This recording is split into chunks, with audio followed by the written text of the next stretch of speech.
Well, hello, my name is Ace Patterson, and in this last speech assignment, I had the option to be able to choose from a plethora of many ideas, but one of the ideas that I chose, one of the persuasive arguments that I chose to use, is the fact that, well, let me be upfront and personal. I have three kids, and so I try to protect them from certain things that they may be involved in, things that they may be going through in school. I try to keep a close eye on on what they see and what they may be going through. And today we're involved. We're in a day and time as a society where we're really involved in social media accounts, i.e., Twitter, Facebook, and different things like this. And so now we're seeing our kids start to be involved in these social media type of websites where they get involved and they communicate with friends and family, and some of the things that we see on social media can be good, but we can also see different things that can harm our kids, and we see a lot of things that go wrong on social media accounts on a daily basis. And so what I wanted to choose to do in this speech is address the fact why kids should not have social media accounts. And I would have to say that my main idea is that there are many harmful risks involved with kids and social media accounts. And one of the harmful things that I believe can affect our kids in social media is the fact that there is social media bullying. It's called cyberbullying. And according to an article on Live Science, cyberbullying on social media is linked to depression. And the article goes on to say that in 2013, a spate of suicides was linked to the social media network Ask.fm, where users can ask each other questions anonymously. So we see that depression can easily be linked to social media bullying called cyberbullying. Number two, we see that placing inappropriate content online can be done at certain times. Children today are beginning to place inappropriate content online, i.e., messages, pictures, and videos, without realizing that these stay online permanently and may affect future school and job acceptances. In addition to this, there is the possibility that other young people see the posts that were made by the individual who posted them that may have been intended for certain individuals only. And this could also be linked back to the first risk, which would be cyberbullying, and we see that from time to time.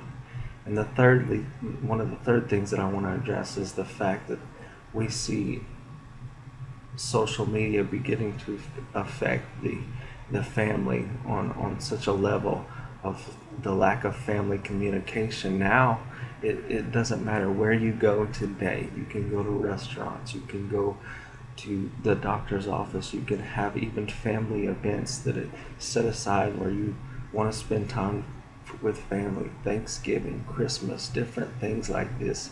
We see the fact that people are beginning to spend a lot of time on their cell phones with social media, and it's especially prevalent amongst our young kids who are really involved in social media accounts, and they just look down at their phone. I see it everywhere that I go. People are constantly looking down at their phone.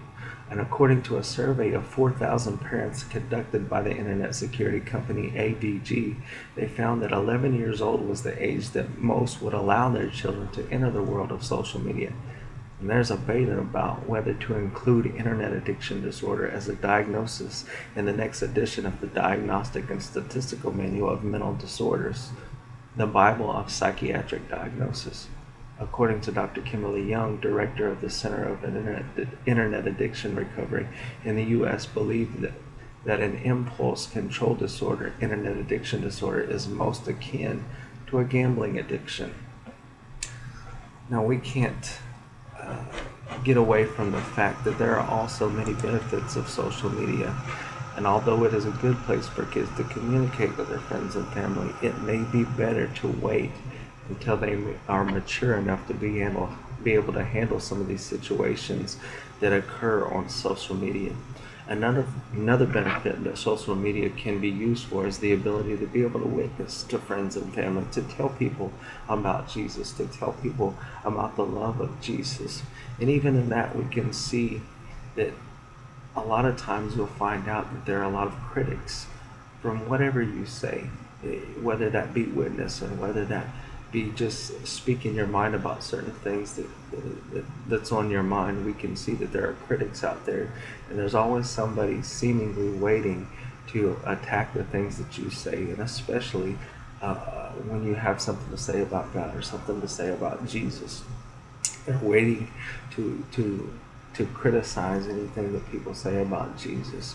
And so even things that our young people say that are good, even witnessing on Facebook or witnessing on Instagram, people have the ability to criticize. And my concern is that our young people may not be ready for the critical things that take place, the critical things that people may say to them. And therein, we as parents find that, we are our children's biggest defender. So when it comes to my child being able to say something, and especially when they're trying to do something for Jesus, witnessing for Jesus, talking about Jesus to somebody online, and then a critic gets on there and says something to my son or daughter, it's in our nature to want to defend our child, which can further lead to issues that could be involved. You may have parents get into disputes about certain things, and it could lead to further issues that did not have to take place when it could have been put off for a certain time until our children was mature enough to handle these social media accounts. The fact is that there are many benefits in being able to use social media accounts. However, it is always best to wait until these young people are mature enough to handle these accounts before they are ready. Thank you for your time.